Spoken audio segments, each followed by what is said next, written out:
Hibachi Night at Hal and Mal's by Boyd Campbell. I had a drink last night. I don't get to have as many as I used to, maybe one or two a month for health reasons, you understand. My doctor tells me that my organs, my liver, my kidneys, spleen, stomach and such are all every bit as old as I am, and I have to act accordingly. "What is it you're trying to tell me, Doc?" I asked. I've known my doctor for quite a bit longer than he's been a doctor, and he's known me for quite a bit longer than I could legally take a drink, so we've come to a sort of friendly stalemate on the issue. I'll behave for the most part. A few months ago, I passed the point where every morning that I woke up alive was a day longer than my father ever got to spend on Earth. That's a very sobering proposition. In some ways, I figure I'm on borrowed time. In every way, I'm spending days I wish I could have shared with him. Should I ever get to the point where I'm spending a day more on Earth than my grandfather ever could, then maybe I'll rethink my restrictions on smoking and drinking and chasing the wrong women. There's a lot of them. There was a time in my life when I'd ask Keo to mix me drinks according to their color and drink them one after another. In this way, I could test the upper limits of my consumption and make an aesthetic statement at the same time. Eventually, I realized that most of these were girl drinks, and I should move on to the things that grown men drank. That means vodka, whiskey, bourbon, and tequila. I used to listen to Phil Hendry on the radio. He told me that if I drank good tequila, I didn't need to mix it with anything. I didn't even need ice. Before that, I didn't even know there was such a thing as good tequila. There is, and quite a lot of it actually. Don Julio 1942 is pretty special, but it's $150 a bottle. I used to watch Cotton and Johnny Gore to see what kind of drink they made, and for whom. Famous bartenders make drinks for famous people. They're worth watching. Johnny Gore told me that Eudora Welty liked bourbon. She particularly liked Maker's Mark, with a little branch water and some ice. Miss Eudora was pretty particular about whose invitations she accepted. For the most part, she'd rather spend time with her own tribe of young artists and writers, many of which weren't really welcome at other parties owing to their life choices. Let me rephrase that.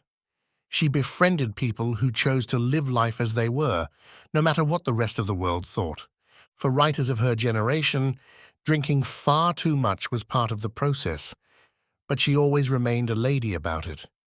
She managed to live quietly and boldly. Not everybody gets to do that.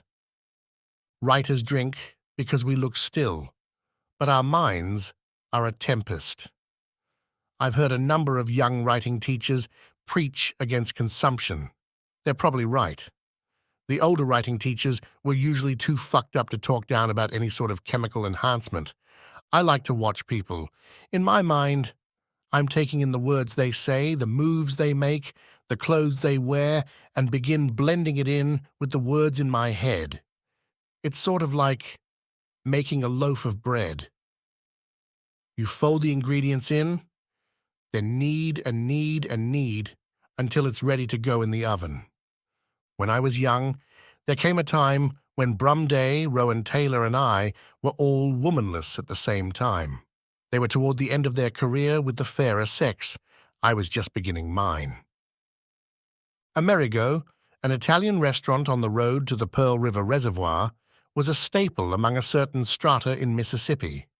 Since a man eating alone at home is sad and pathetic, there were more than a few nights when I would go to sit at the bar and have supper at Amerigo and see Rowan and Brum there doing the same thing. Sometimes I brought a book. Most of the time, I just watched the people. Besides nutrition and libation, my unspoken purpose was to try and seduce pretty much the entire female staff at Amerigo. I won't comment on my success rate except to say it was somewhere between 1 and 100. If you were in the market for intelligent, single, young women, that was a pretty good place to start. I don't think Brum or Rowan were interested in chasing waitresses, hostesses, or bartenders. Still, at that time in our history, every woman of substance came through the doors at Amerigo, so there's a pretty good chance they were doing exactly the same thing I was doing, just on a different level. I was in the bush leagues. They were in the show. It's not that we ever planned to meet like that. It was simply a matter of three fellas getting supper at about the same time at the supper-getting place. That they served cocktails was a bonus. During some of these excursions, they introduced me to the famous Grouse, a mid-priced blended Scotch whisky which is actually bottled in Scotland. Mid-priced is a phrase that covers a lot of ground regarding whisky. 12-year-old famous Grouse can run you between $300 and $400 a bottle. A bottle of the basic black label runs about $40. You have to ask if they have it. A lot of older places in Jackson have it because Rowan, Brum, and their friends used to eat out a lot. Had you asked them, Rowan and Brum would have both said they had no desire for love and no one would ever capture their heart. Don't ever say that. They both died, touching the hands of a woman they loved more than anything. Those bachelor suppers at Amerigo were among the last they ever had. I don't know how Brum met the love of his life. I know what she looked like, though, so that probably solves the mystery. Rowan was a hard guy to get to know. You could tell, just from his eyes, that his mind sailed deep waters. Rowan met his match when he took an enrichment course at Millsaps College from a woman who came here to study Eudora Welty. The one thing no man can ever escape from is a woman who knows a hell of a lot about something you really care about. Intellectually, Suzanne was his superior, but not so far ahead of him that they couldn't find common ground.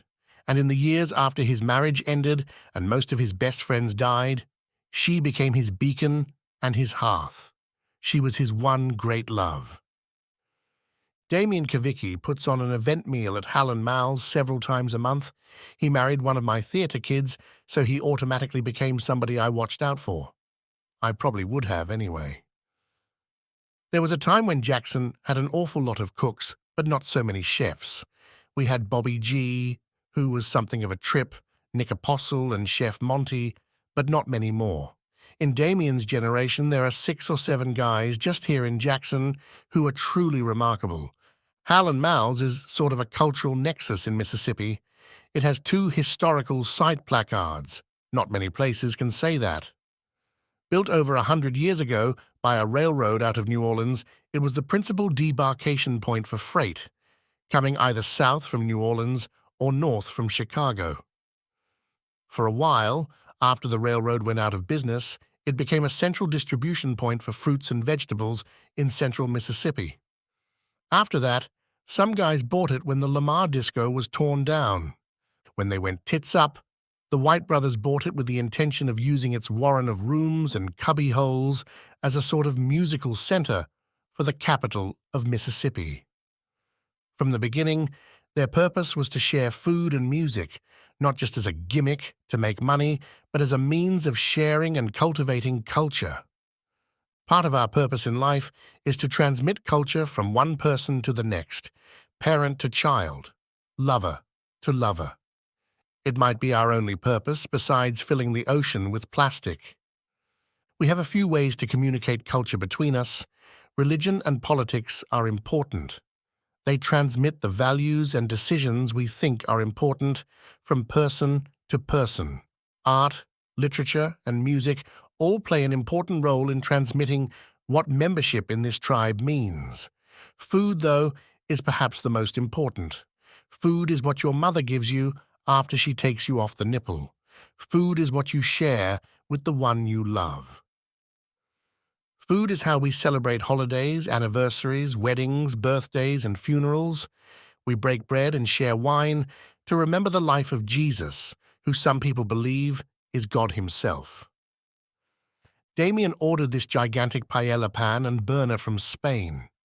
By gigantic, I mean you could cook a calf and a few vegetables on it. Besides paella, he also cooks hibachi on it. Hibachi is an Americanized version of Japanese street food. Street food is what people eat when they're not trying to impress anybody. The most important street food in Mississippi is probably hot tamales and boiled peanuts. Damien crafts food the way an artist would. Instead of pigment or clay, he uses smell, texture, salt, savory, sweet, heat, and temperature to create an experience that shares an idea. Like music and dance, food is a temporal experience. Our brains recognize the impermanent nature of temporal things like food, making their memories that much more important. While he was cooking, we discussed how the toasted sesame seeds and the sesame oil created a remarkable savory smell that was really very different from what you get with more European cooking. The crowd waiting for food was considerably larger than the one before it. His ideas are gaining momentum. Just as he was about to serve, I saw Olga Abramovich come and hug his neck. I texted his wife about what a good sign it was when other pretty important restaurateurs came to your culinary event. I later learned it was Olga's birthday, and her friends celebrated it at Hal and Mal's, listening to the Cat Daddies play the blues. I met Olga and Yuri Abramovich when I had an office downtown. Fresh off the boat from Russia, they bought a gas station that served food on Jefferson Street, about a block from the Woodrow Wilson Bridge. They have books about Mississippi gas stations that serve food. I never realized it was something unusual. Gas stations that serve meat and fried chicken, or barbecue are pretty much ubiquitous in Mississippi. I don't know why the rest of the world fell behind us on this clearly benevolent idea. I had a little business around the corner. I actually liked my little company, but as my marriage fell to pieces, my mother and my brother started dying. And then the economic collapse. I just lost all interest in things in this world.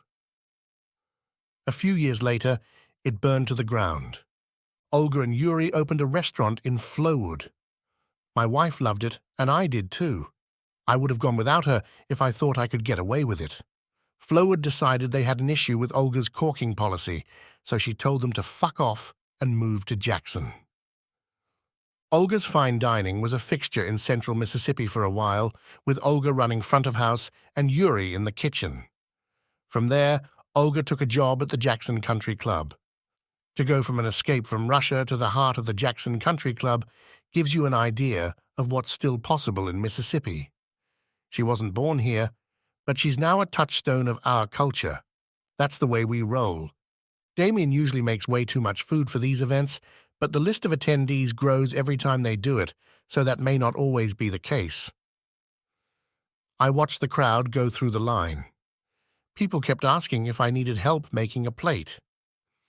It takes people a while to understand that for the most part, I like to watch life happen. And when I watch life happen, I'm writing.